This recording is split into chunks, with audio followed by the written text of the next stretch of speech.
to one and to all. Welcome family, welcome back to RNI TV Spotlight Show. And kama kawaida, we always bring accurate and precise information. And today we've decided to go to the gospel sector.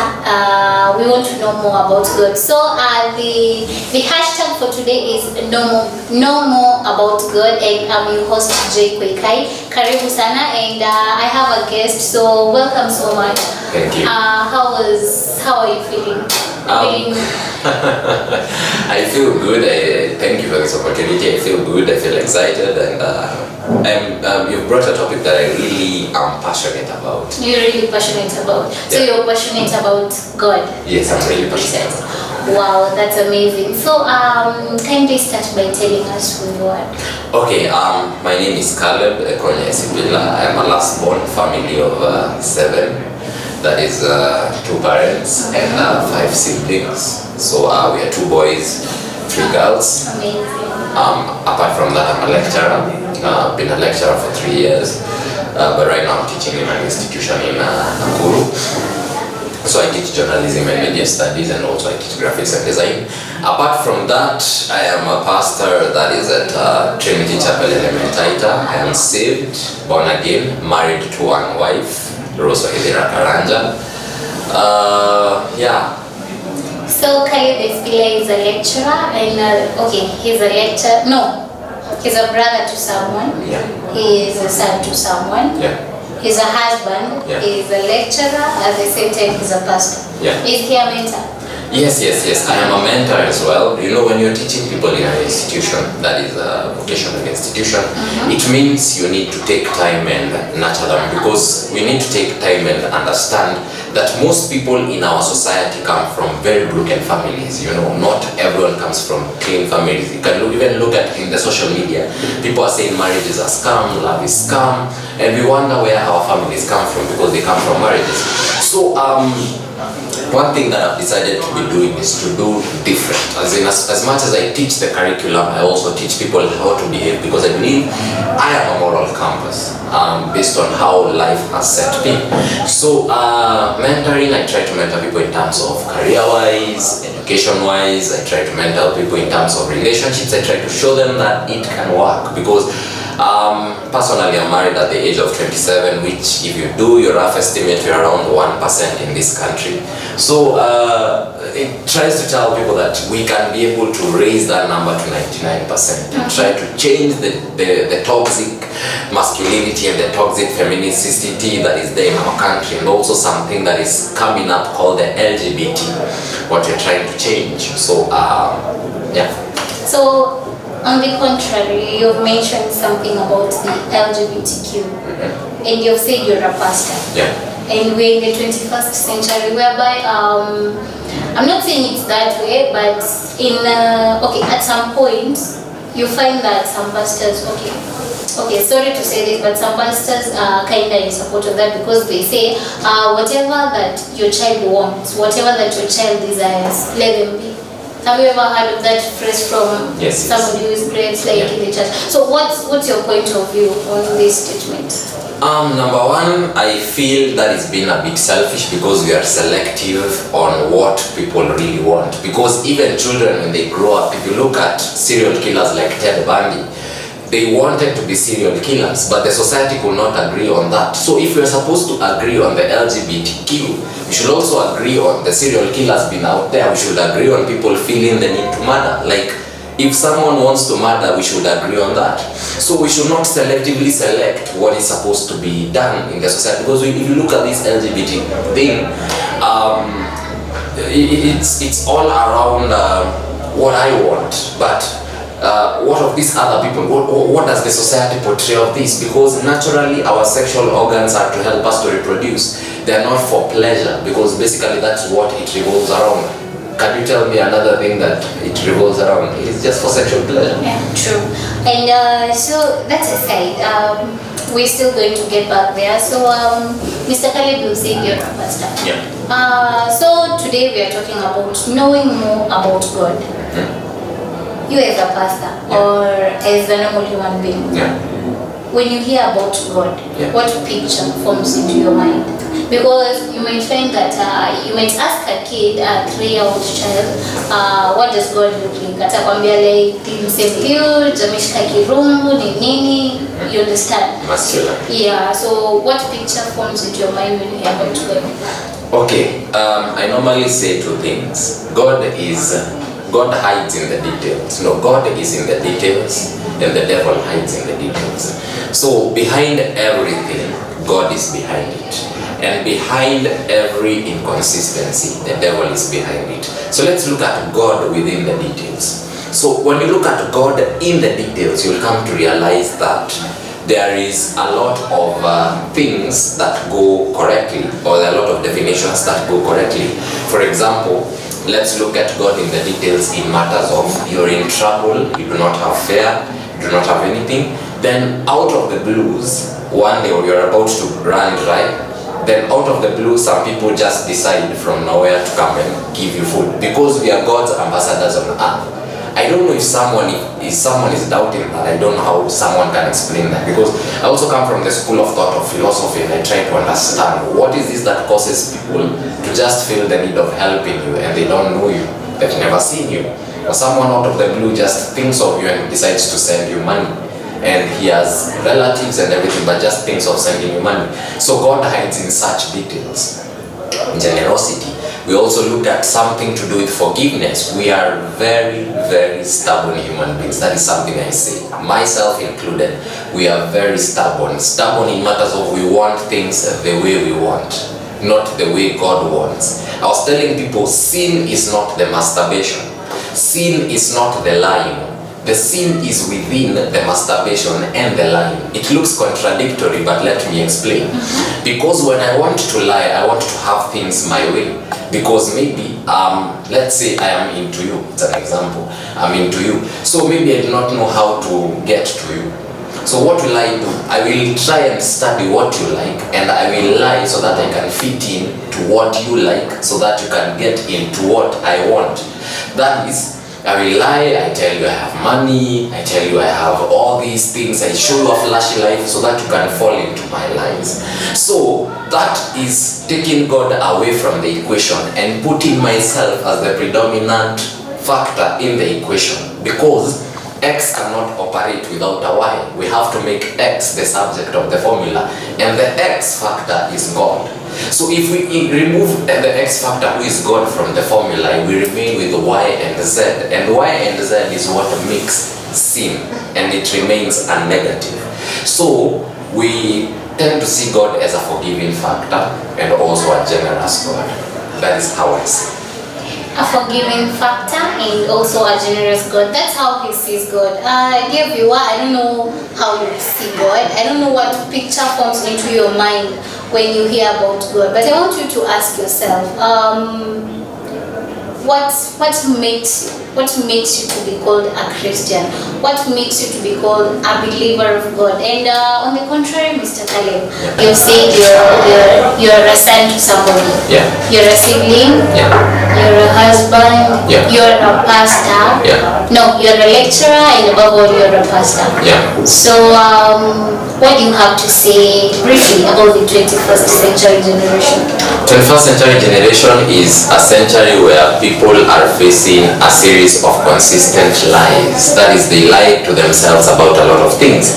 And if some of us were not careful, even us ourselves would have lied to ourselves about some things. When we come to realize and relate with a lot of people, we come to realize that we are not in contact with reality. We will talk about that along the way. Wow. Wow. So viewers, are you in contact with reality, or are you not in contact with reality? So that's the big question for today. And stay tuned, keep your comments coming, and let me know what you want us to talk about. So Mr. Caleb, tuanzie to just want to be anywhere, or we can choose anywhere.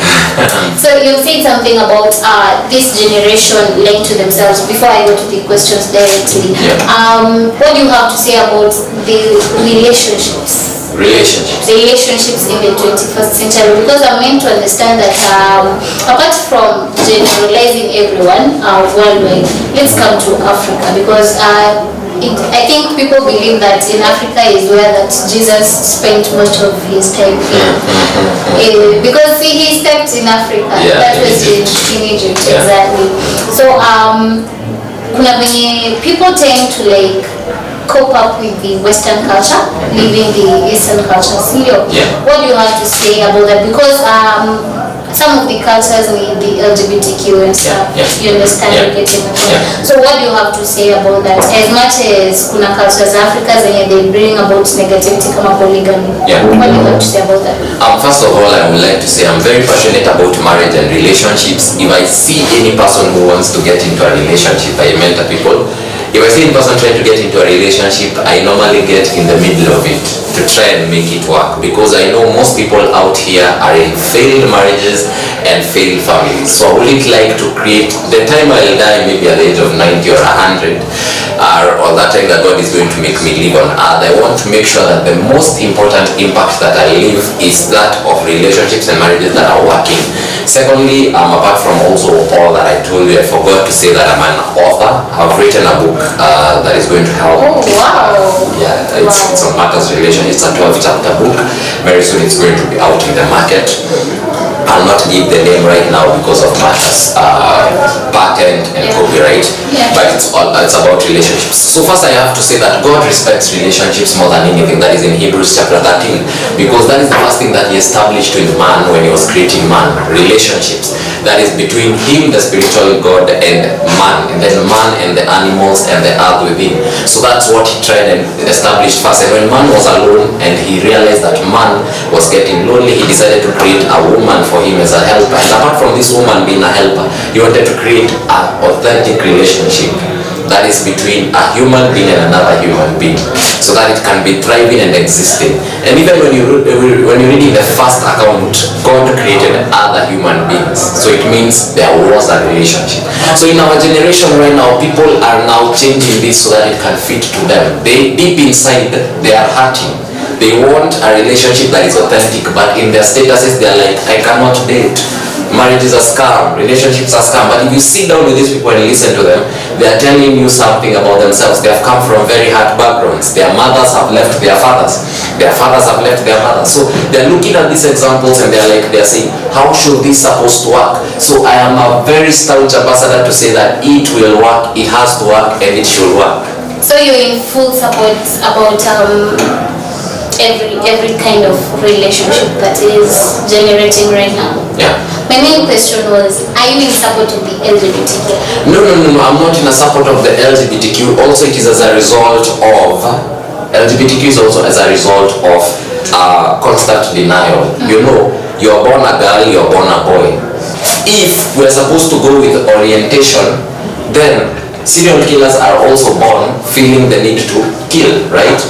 People who molest children are born with the same feeling. So if we are to go with what we are feeling, I feel like I want to be a girl, then these people should be given their rights as well to kill. These people should be given their rights to be pedophiles. So we should not choose what form of orientation that should happen.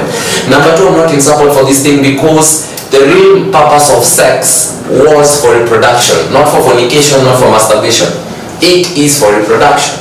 So the reason you are existing, you're a product of sex. The reason I'm existing, the reason our cameraman is existing is a product of sex, love. It's called making love. So when we are talking about the LGBT, we are doing the counterfeit of what God has created. Remember, every time there is a government, there is going to be the opposition of that. So the opposition of the government of God is the opposition of the government of the devil. So the government of the devil is always reduction. That's why you see the same-sex marriage, because a man and a man can never reproduce. If you adopt a child, you're lying, because if this child grows up, they'll need to reproduce. You're denying this child the right to reproduce, because look at this child. He's growing up looking at two fathers.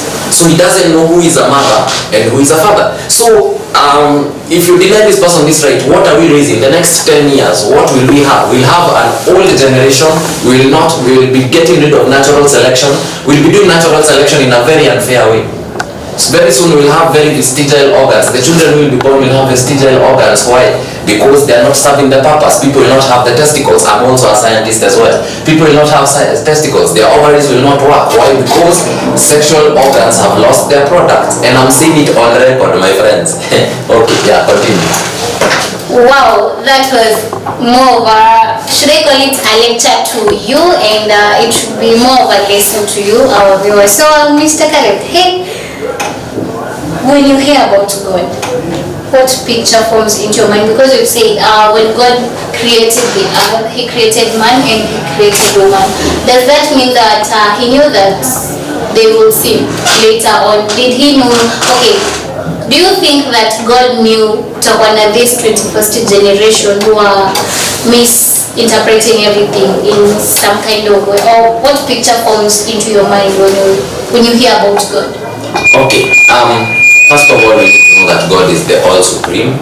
God is everything to us. Number two, there is nothing that catches God by surprise. But the same way that we are curious, He's all knowing, He's all omnipresent, all omniscient, He's everything. So nothing caught Him by surprise. I tend to feel like it is more of a battle of the souls, because before man there was angels.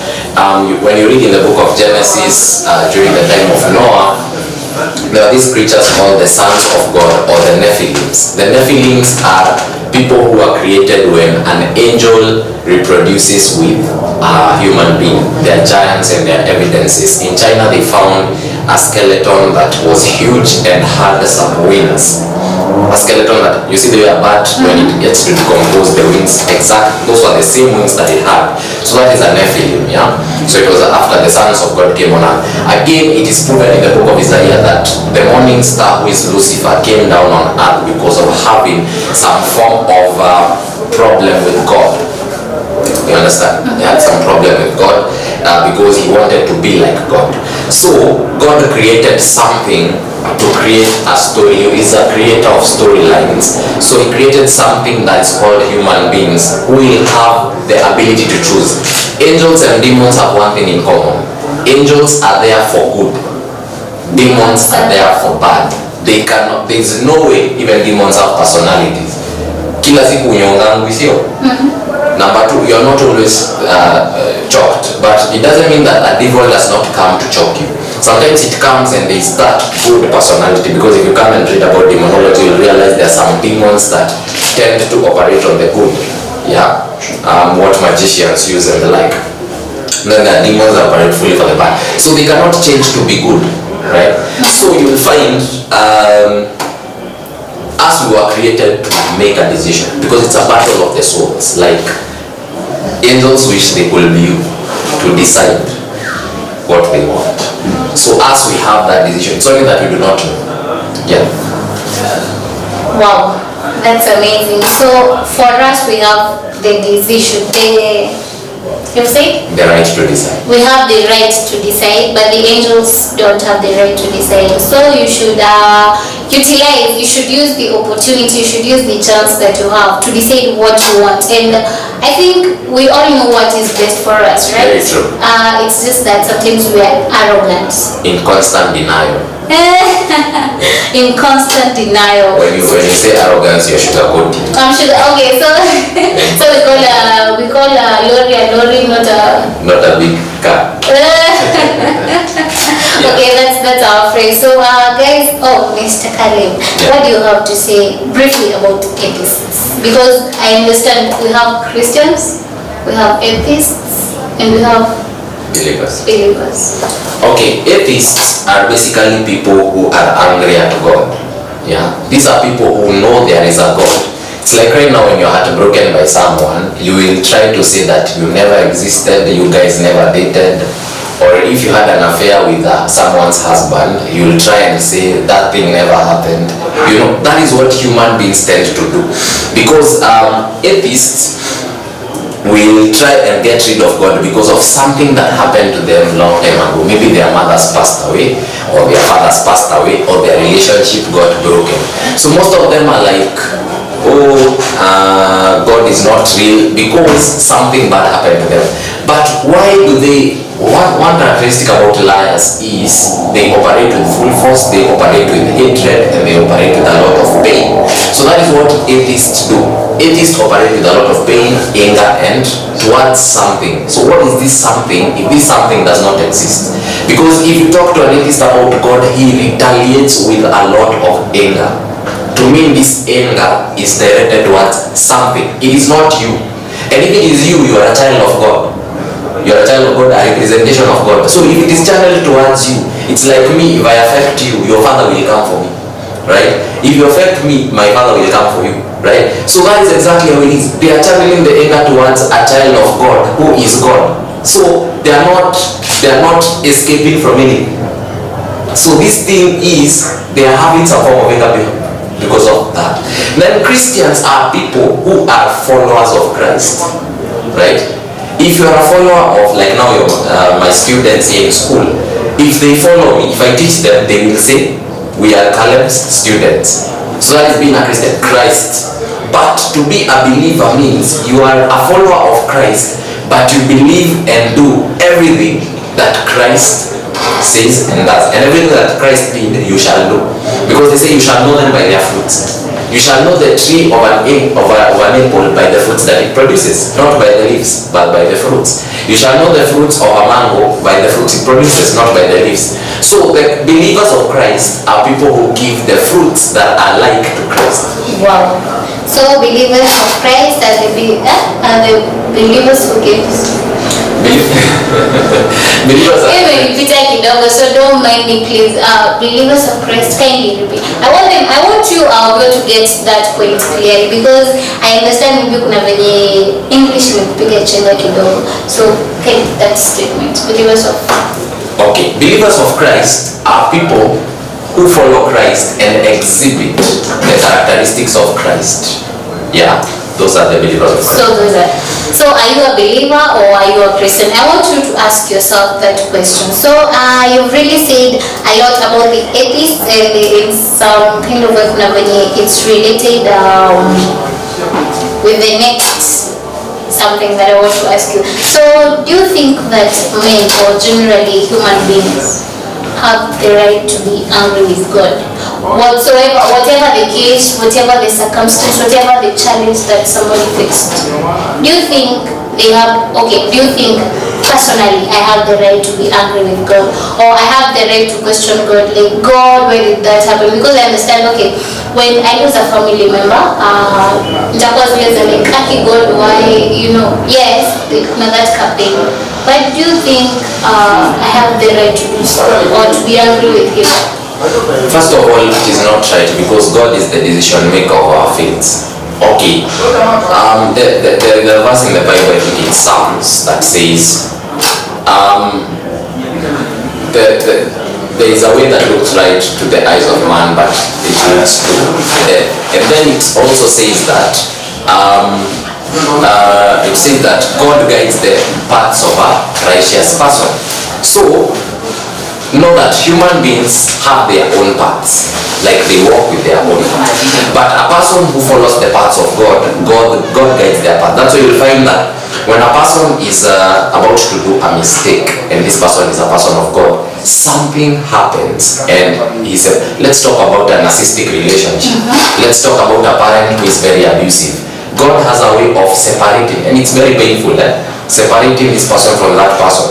So either they'll separate them through death, or they'll separate them through maybe this person getting to be forced out of independence. Talk of these people who face step parents or stuff like that. So this is what happens. We should never question God, because God has a decision for everything that we've made, for everything that is happening in our lives. And we should not have anger towards God. Most people are angry towards God. Most of them do not want to take responsibility for their actions. Half of what you go through in life, mark this, and please take time and look at it. Half of what you go through in life, it is something you've allowed. If someone starts disrespecting you, look at how you related together. Because someone cannot just start disrespecting you, right? Chances are, look at how this person started relating with you. If it is a woman or a man, if it is a man and you find that ladies are all over me, I should look at what am I doing to make these ladies to come to me, because everything in this world we have a percentage. Kila ile wewe dunia unajua ni nini kinakusumbua, right? If a person has sexual addiction, masturbation, that person anajua, they know what is disturbing them. Is it pornography? And I told, okay, I'll talk about that. Yeah, please continue, The problem is not pornography. The problem is not masturbation. The problem is the reason why this person is doing whatever they are doing, right? What are they doing? What is the end result of that thing? Understand? So, people are angry at God because they do not want to take full responsibility for what they are doing. Wow, are you that kind of a person who doesn't want to take full responsibility of what you're doing, or you want to be accountable for everything that is happening in your life? I'm not saying that you blame yourself for anything of such kind. I'm just saying that you just be. Is it keen? Yeah, to begin, and just to be, let's look at this just a bit. You find on taking full responsibility, a woman knows the end result of having sex is pregnancy. Getting pregnant. So you get pregnant, get dumped. Yet we know there are procedures as to how marriage should work, and we know how to have a red flags. The red flag, you know, God is so generous. It's not like I'm in the most perfect relationship or anything, but I'm just saying everything has red flags. So God shows red flags in everything, but the problem with us, we are too blind to see. So you have this narcissistic person gets you pregnant, your parents do not know, then you get angry at God for getting pregnant. Or you do not study at school, you fail your exams, then you start getting angry at God, or you threaten God that if you do not pass your exams, you'll commit suicide. Who told you God knows you as an individual? I'll teach you that.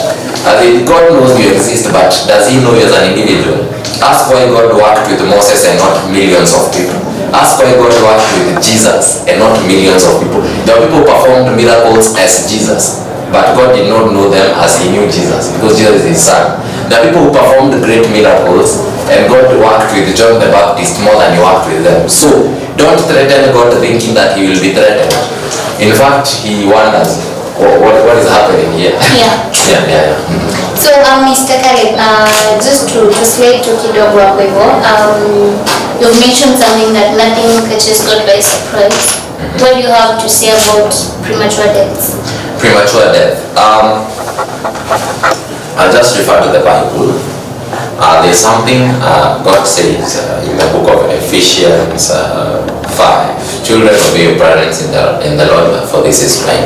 Honor your father and mother, for this is the only commandment with a promise. And the promise of honoring your father and mother is long life. Long life. So if you honor does not mean only obeying what they do. Honoring means following into latter what they want, so long as it is in line with God. Not that if your mother is a witch, you follow what they are saying. No. But if you honor them in matters of them being Christian path, you're going to live long. So, premature death, let's look at, I believe some of these deaths are demon caused.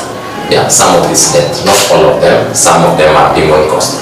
Because it is God's will for us to live, because the biblical age for us to live is 70. Then an additional bonus is for God, that's according to Genesis. The additional bonus comes from God. So God's intention is for us to live long. Okay? So I don't speak much on death because it has a lot to do with demonology and angels. I'll speak about that next time because we will deviate this. Oh yeah. So do you think that or let's say I've been praying for something to happen. Yeah. And I feel that the prayers have been delayed. What brings about delaying prayers? There are three things to look at prayer. Prayer, for God to answer your prayers, James chapter 5 says that for your prayers to be answered, you have to be a good person. That is number one. So as you're praying, are you a good person?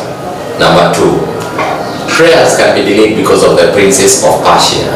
The book of Daniel, when Daniel was praying, he felt that his prayers are not being answered because the war was happening between the Prince of Persia and his prayers. Jude 1:9. And the angel Michael was fighting with the devil over the body of Moses. So anytime you're fighting, you're praying, your prayers are being fought by the devil. Remember, even in the book of Matthew, that the devil is the accuser of brethren. Job chapter 1 talks about the devil going to talk about God Job on the affairs of Job, on the affairs to God. So anytime you're praying, the devil is trying to report your issues over there. It's like, if this person is given this thing, what will happen? So God will also release. The third one, which I think you need to take time to think. God usually has, amepata report yako kutoka kwa shetani. So God always wants to try and see, can he trust you as a person? You understand? Can he trust you? The way he trusted Job and said, I have my servant Job. Touch everything that you can see in him, but do not touch his soul. So can God trust you? That's why he gives you a condition. That's why a person who is suffering from masturbation cannot suffer from sexual sin. A person who is suffering from stealing cannot suffer from prostitution, because God understands what is tempting you. A rich person cannot suffer from what a poor person is suffering. That's why poor people don't have things like some weird diseases. Rich people have some weird diseases. So God understands, huyu mtu nikimfanyia hivi, can I trust this person with this kind of. So there are those three things. Is God trusting you? Are you a good person? Or you're being fought in prayers by the principalities above? Wow, that was a very nice answer. I think it's answering almost all of my questions. So last but not least, Mr. Karim, do you think it's by coincidence that two events take place at the same time spiritually? What I mean by this question is that you might find some time, okay, how should I put it? I'm going to church, you're a pastor. Okay, let me start this way. Have you ever done deliverance on a person before as a pastor? Yes.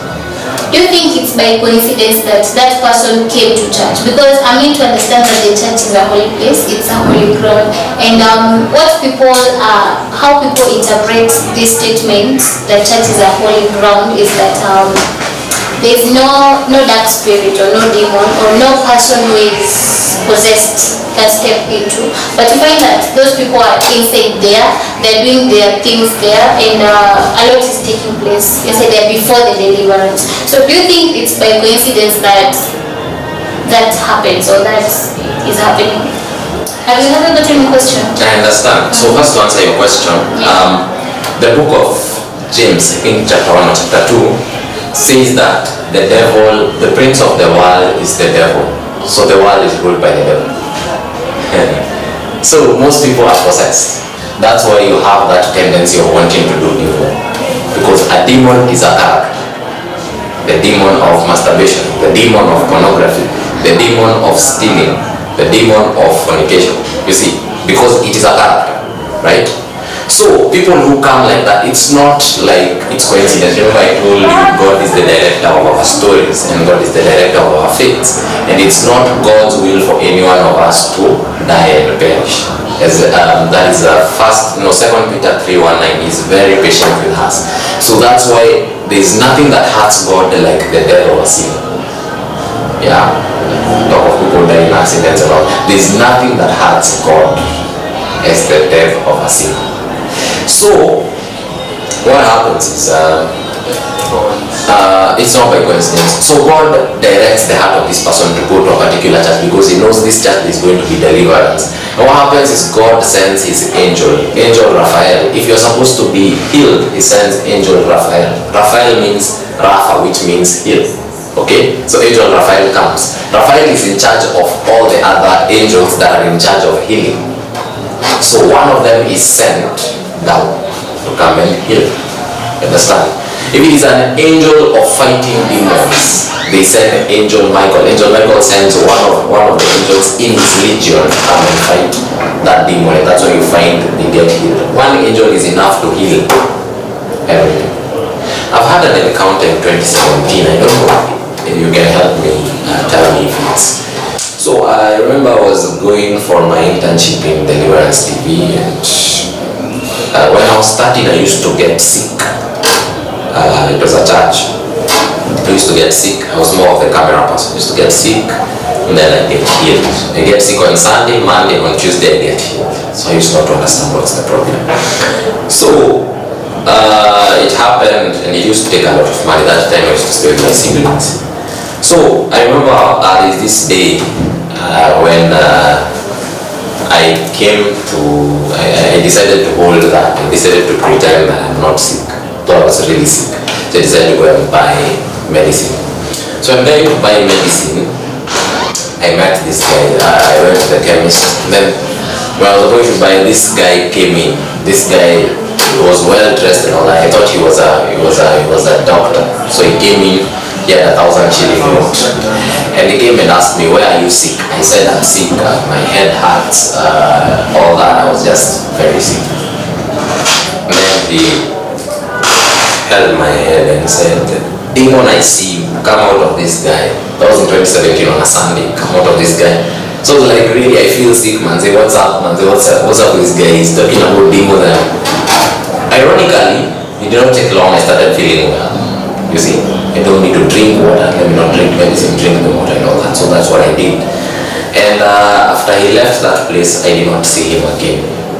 Like, I did not see him after he left. Like completely. After he prayed for you and you got healed. Exactly. I didn't see him again. I don't know if I was not keen or anything, but I did not see him because it was a split of a second.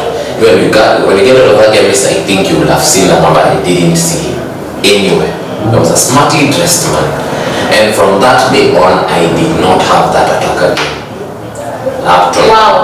Yeah, we have like 5 years now. I've not had that attack again. It used to get me on Sundays, I get healed on Tuesdays. So I'm trying to tell you that angels exist. Yeah, I encountered one. I don't know if that is an angel, I don't know if that is a person, I don't know. Wow, that's amazing. Well, guys, I think that's just part of what we had prepared for you today, and we'll exhaust more next time. So stay tuned for more, and I want you to drop your questions in the comment section kindly. Whatever you feel that is disturbing you.